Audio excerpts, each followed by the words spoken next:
వాళ్ళిద్దరిని ప్రేమించిన ఇద్దరు పిల్లలు, చక్కటి కుటుంబం.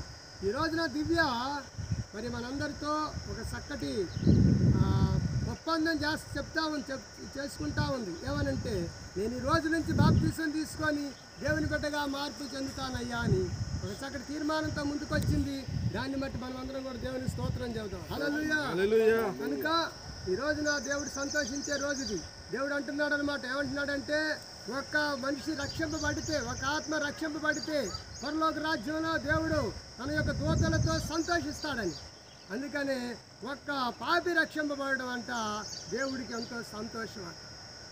అందుకే అంటున్నారంటే 100 మంది మరి అనీతిమంతుల కంటే కూడా ఒక్క పాపి రక్షింపబడడం, 100 మంది నీతిమంతుల కంటే ఒక్క పాపి రక్షింపబడడం దేవుడికి ఇష్టం అంట. కాబట్టి ఇష్టమైన పని చేస్తూ ఉంది. కొన్ని మాటలు అమ్మాయిని అడుగుదాం. ఆమె తీర్మానాన్ని బట్టి మనం బాప్తీసం. ఏమా బాప్తీసం అంటే తెలుసా? ఏమని తెలుసు? Very good. దేవుని స్తోత్రం. హల్లెలూయా, హల్లెలూయా. బాప్తీసం అంటే ఆమెకు తెలిసిన అర్థం ఏంటంటే కొత్తగా జన్మించడం. అది అంటే కొత్తగా జన్మించడం ఎలాగో తెలుసో లేదో మాకు తెలియదు, కానీ బైబిల్ ఏం చెబుతుందంటే, నికోదేము అడుగుతాడు యేసు ప్రభు. ఏమంటాడంటే, ఒకడు కొత్తగా జన్మించితేనే తప్ప పరలోకం వెళ్ళడానికి. ఇప్పుడు కొత్తగా జన్మించిన వాళ్ళు ఏమవుతుంది? ఎక్కడికి వెళ్తారట? పరలోకం వెళ్తారా? అమ్మాయి పరలోకం వెళ్ళాలి అని అంటే కొత్తగా జన్మించారు. కొత్తగా ఎలా జన్మిస్తారు అని అడుగుతాడు నికోదేము. అడిగితే దేవుడు అంటాడు, యేసు ప్రభు చెబుతాడు, ఏమంటాడంటే, ఒకడు నీటి మూలంగా గాను ఆత్మ మూలంగా గాను జన్మించితేనే తప్ప పరలోకం వెళ్ళాలి. కనుక ఈ రోజున నీటి మూలంగా జన్మించిన తర్వాత పరిశుద్ధాత్మ దేవుడి మూలంగా కూడా ఆయన బాప్తీసం ఇస్తాడు. మనం నీటితో బాప్తీసం ఇస్తున్నాం.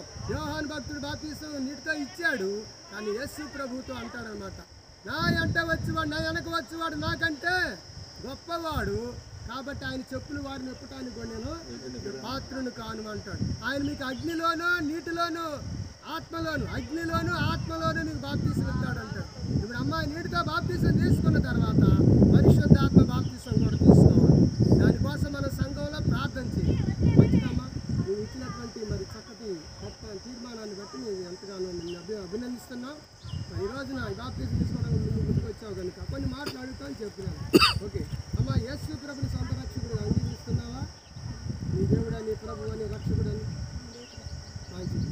ఓకే, ఆయన తప్ప నీ ఇంటి వేరే మరొక దేవుడు లోపల ఉండడానికి వీలే. నువ్వు బ్రతికినంతకాలం ఆయన సాక్షిగా ఉంటావా? నీవు నీ కుటుంబం ప్రతి ఆదివారం దేవుని సన్నిధికి రావడం, అలాగే దేవుని సంఘ కార్యక్రమాల్లో పాల్గొనడం, ఇవన్నీ చేస్తావా? ఒక ఈ బాప్తీసం ఇష్టపడి తీసుకుంటున్నావు, ఎవరైనా బలవంతం చేసి ఇష్టపడి తీసుకుంటున్నావు, సంతోషం. కనుక బాప్తీసం తీసుకున్న నీవు ఎలాగ ఉండాలంటే, ఈ రోజు నుంచి నూతన జీవితం కాబట్టి నూతన వ్యక్తిగా మారాలి. కనుక పాతకాలంలాగా జీవించకూడదు. పాత రోజుల్లో ఎలాగుండో అలా ఉండకూడదు. మరి పాపాన్ని పక్కన పెట్టాలి, అన్నిటిని కూడా పాతి పెట్టాలి, పాప జీవితాన్ని పాతి పెట్టాలి.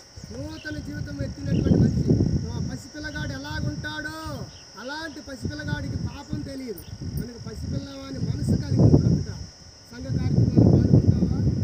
ప్రతి నెల ప్రభుత్వాల కార్యక్రమానికి వస్తావా?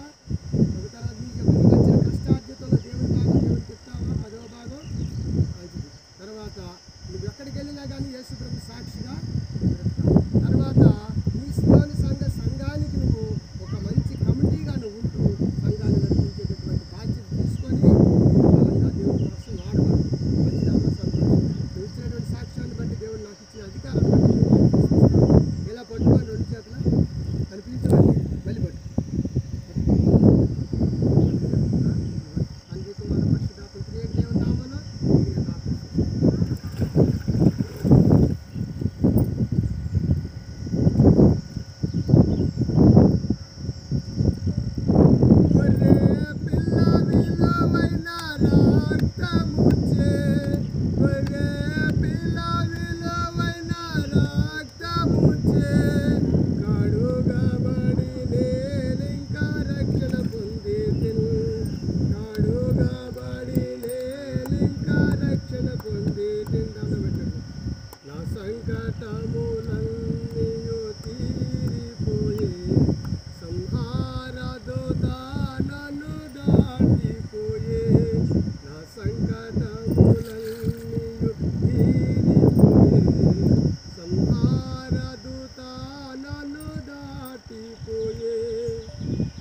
పరిశుద్ధుడా, ప్రేమ గల తండ్రి, వందనాలు అయినా దివ్యాన్ని మా ప్రభువా, ఈ రోజున మా ప్రభువా మీ స్తోత్రాలు మీ యందు నిలిచి ఉండినట్లుగా మీలోకి నడిపించినందుకు వందనాలయ్యా.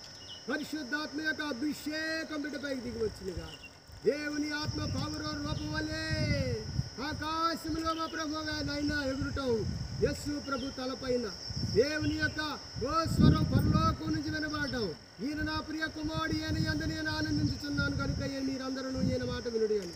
కాబట్టి ప్రభువా పరిశుద్ధాత్మ దేవుని యొక్క ఓ తండ్రి ఆధీనంలో ఉంటూ ప్రభువా దేవుని ఆత్మచేత నడిపింపబడే కృప దయచేయమని కృపావరాలతో నింపండి అయ్యా.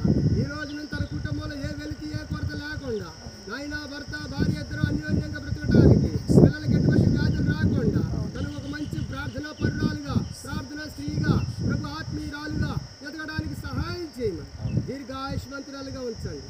ఎప్పుడు ఎన్నడూ కూడా పడిపోకుండా స్థిరంగా నిలబడడానికి కృప చూపించండి. యేసు నామములో ప్రార్థిస్తున్నాను.